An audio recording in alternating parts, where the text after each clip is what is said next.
যে ছিল চাষি, সে থাকতো বনের ধারে।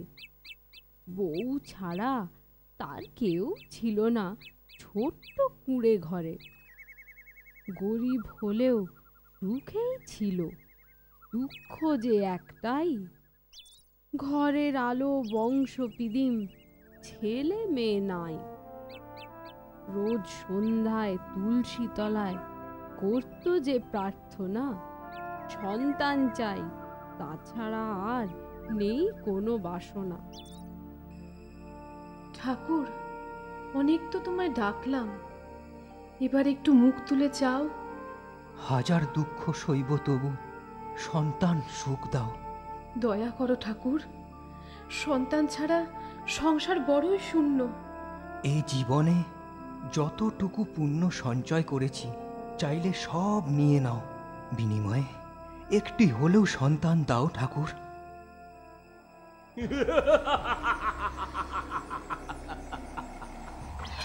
আহারে, ওদের কি দুঃখ!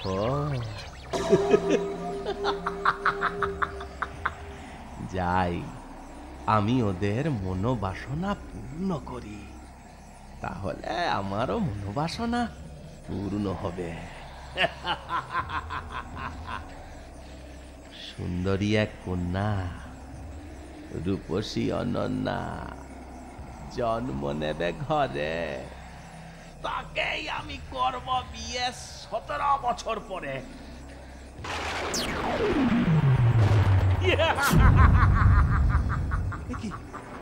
একই আকাশে মেঘ নেই, অথচ বিদ্যুৎ চমকাচ্ছে। চলো চলো চলো, ঘরে চলো। হবে, যাচ্ছ কোথায়? তোদের মনোবাসনা পূর্ণ হবে, আমার কৃপায় তোদের সন্তান লাভ হবে।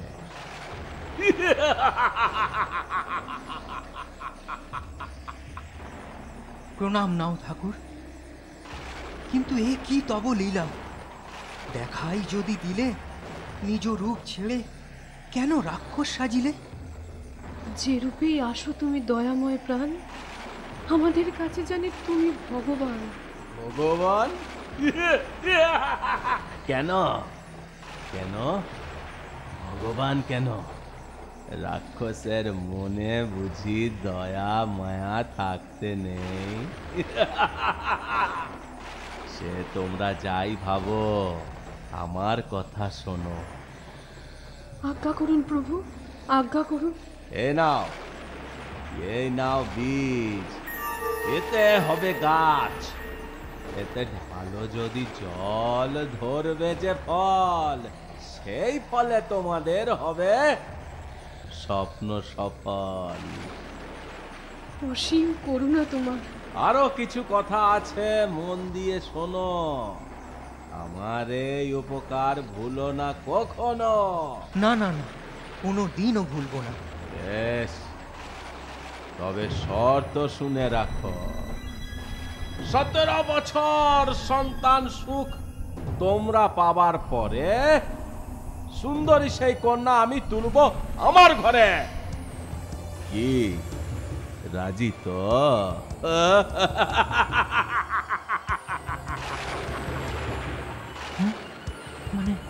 মানে আরে তখন থেকে মানে কি করছো? ভাবছো কি? না মানে রাজি রাজি রাজি। আমরা রাজি প্রভু, হ্যাঁ রাজি, আমরা রাজি। মনে থাকে যেন 17 বছর পরে সুন্দরী সেই কন্যায় আমি তুলব আমার ঘরে।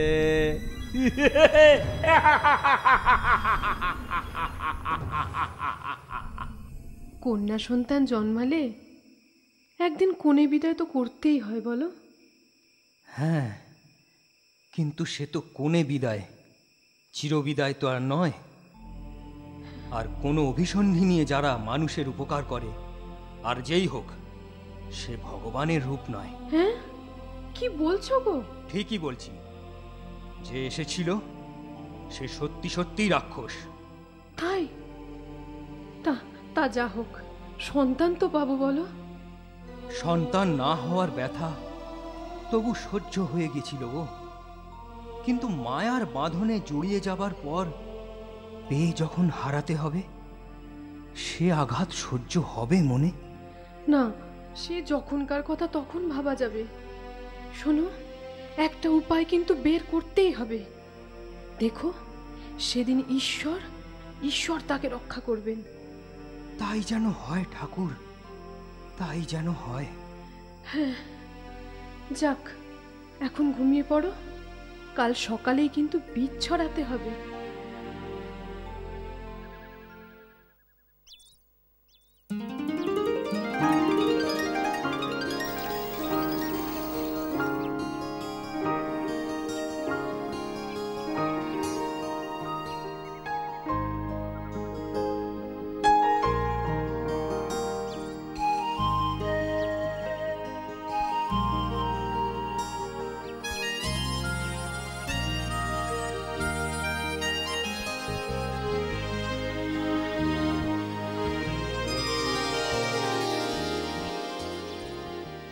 সুন্দর ফুটফুটে, কি নাম রাখি বলো তো?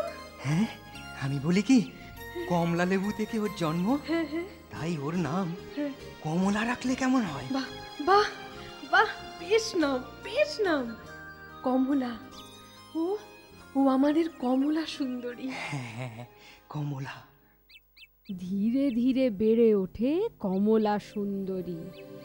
মাটির ঘরে ফুটফুটে এক ডানা কাটা পরী। পরম স্নেহে আদর করে আগলে রেখে তাকে মা বাবা তার দিনরাত্রির ঠাকুরকে যে ডাকে।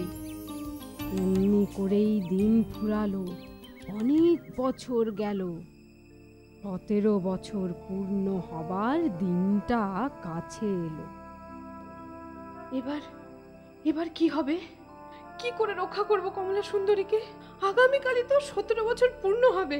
হ্যাঁ গো, সেটাই তো ভাবছি, কিন্তু কিছুই যে মাথায় আসছে না। এখন ভগবানই ভরসা। আমি এখন সেই ভরসাও বুঝি হারিয়ে ফেলেছি গো। ঠাকুর, ঠাকুর, যদি চাও তো আমার প্রাণ নাও, আমার কমলাকে বাঁচাও। হ্যাঁ ভগবান। কি মা, কাঁদছো কেন? আমার তো কিছু হয়নি। না, ভয় হয়। যদি কিছু হয়? আমার আবার কি হবে? তোমরা শুধু শুধু আমায় নিয়ে দুশ্চিন্তা করছো। না রে কমলা, দুশ্চিন্তা তো হবারই কথা। কেন? জানিস, তোকে এতদিন আমরা কোনো কথাই জানাইনি। জানাওনি? কি জানাওনি মা? বলছি রে মা, বলছি। সেদিন তোর মা তুলসী মঞ্চে প্রদীপ জ্বালিয়ে সন্তান কামনা করছিল।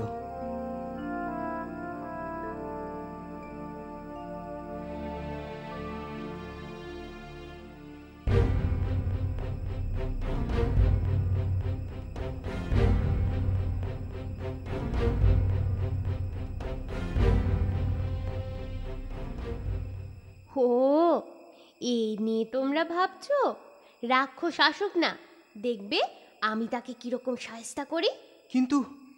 কিন্তু এই রাক্ষসের সাথে তুই শক্তিতে কি করে পারবি মা? শক্তিতে না পারি, বুদ্ধিতে পারবো। তাছাড়া ভগবান আমার সাথে আছেন, তিনিই একটা উপায় করে দেবেন। ঠাকুর, একটা উপায় করে দাও ঠাকুর, না হলে মা বাবার দুঃখ আমি আর সইতে পারছি না। ঠাকুর, তুমি আমাকে দেখো ঠাকুর।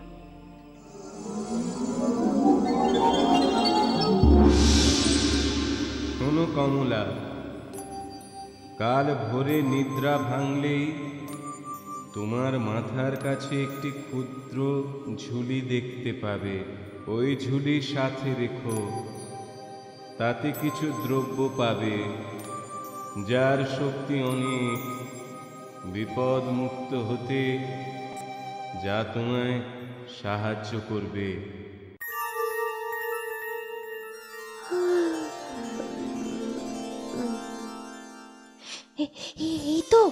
এই তো সেই ঝুলি, যা আমায় রক্ষা করে আমার মা বাবার দুঃখ ঘোচাবে। মা, মা!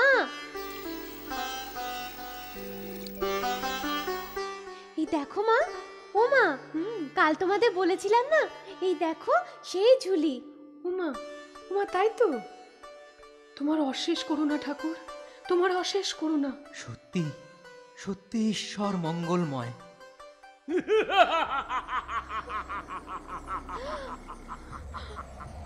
যা, যা মা, যা মা, তুই ঘরে যা, তুই ঘরে যা। ওই রাক্ষস আসছে। কিন্তু মা, এই ঝুলি। আরে মা যা বলছে শোন কমলা, আগে আমাদের দেখতে দে। কাকুতি মিনতি করলে যদি ওই রাক্ষসের মন গলে, যদি তোকে না নিয়েই ফিরে যায়, যা মা ঘরে যা, দেরি করিস না। যা।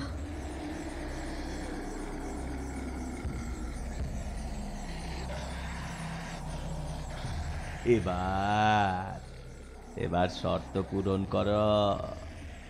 কোথায় সেই সুন্দরী কন্যা? দয়া করো, দয়া করো, ফিরিয়ে নাও তোমার শর্ত। না, কখনো না। ফিরিয়ে নেব? তা কি করে সম্ভব? কিছুতেই সম্ভব নয়। তুমি যদি চাও, তুমি চাইলে আমাদের দুজনের প্রাণ নাও, কিন্তু কমলাকে ছেড়ে দাও।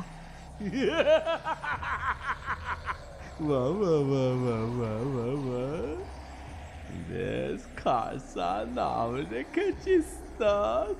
কই কই সে কেমন সুন্দরী হয়েছে একবার দেখি। না, তার আশা তোমায় ভুলতেই হবে। তোরা তোদের শর্ত ভুলে যেতে পারিস, কিন্তু কমলাকে আমি ভুলিনি, আমি কোনোদিন ভুলবো না। হ্যাঁ, ঠিক আছে ঠিক আছে, তুমি তাহলে অপেক্ষা করো, আমি তাকে ডেকে আনছি। যা, তাড়াতাড়ি যা, দেরি আমার ভালো লাগে না। আর একটা কথা শোন, কোনো চালাকি করতে যাস না। হ্যাঁ,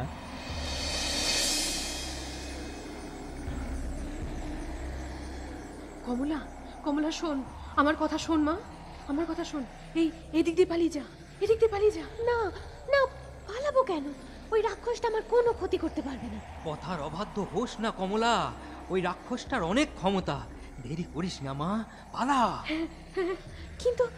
কিন্তু তোমরা আমাদের কথা ভাবিস নে মা। তুই আমাদের জীবন, তুই আমাদের জীবন, তুই বাঁচলে আমরা বাঁচবো। হ্যাঁ মা, পালিয়ে যা, পালিয়ে যা, পালিয়ে যা। কি হলো, এত দেরি কিসের? তবে কি ওদিক থেকে পালাচ্ছে? যা ভেবেছি তাই, কিন্তু আমার হাত থেকে পালিয়ে বাঁচবে? কখনো না।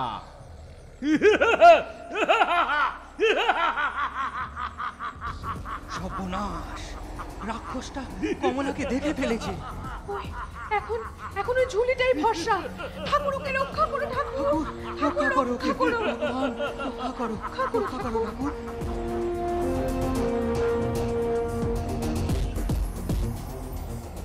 কমলা সুন্দরী আমার হাত থেকে পালাবে কোথায়?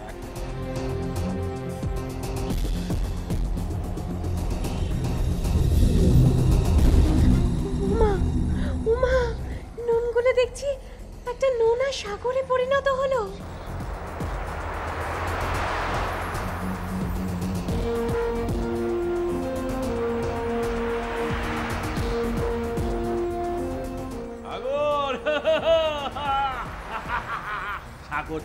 সাগর দিয়ে আমায় আটকাতে পারবে না।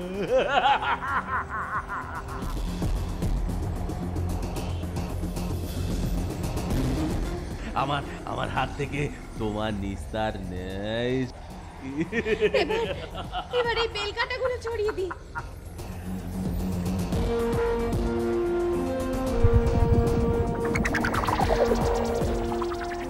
কাটা গাছের বন, পথের কাটা, আমি এক্ষুনি সরিয়ে নিচ্ছি।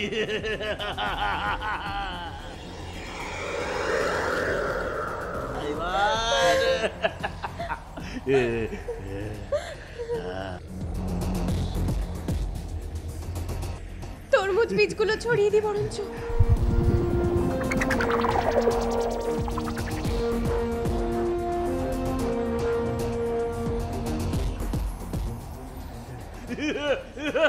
সাগরে হলো না,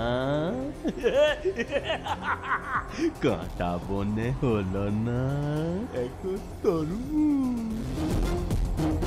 কোনো কিছুতেই তো রাক্ষসটাকে আটকানো যাচ্ছে না।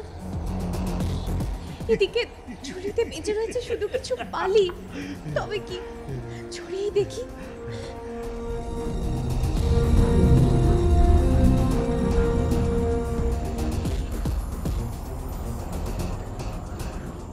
চোরাবালি।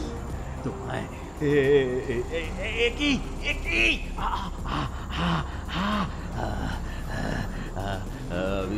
আমি ডুবে যাচ্ছি কেন? কিছুতেই নিজেকে ছাড়াতে পারছি না। এমন বিপদে তো কখনো পড়িনি। দম বন্ধ হয়ে আসছে। যত উঠতে যাচ্ছি ততই তলিয়ে যাচ্ছি। এবার তাহলে প্রাণ ত্যাগ করো, সেটাই তোমার উচিত শাস্তি। অভিসন্ধি নিয়ে যারা পরের উপকার করে তাদের লোভের সাজা এভাবেই ভোগ করতে হয়। দুষ্ট রাক্ষস। আমি ডুবে গেলাম। দুষ্টু রাক্ষস ডুবে মরে, আর কমলা যায় ফিরে তার ছোট্ট সুখের ঘরে। আমার কথাটি ফুরলো, নোটে গাছটি মুড়লো।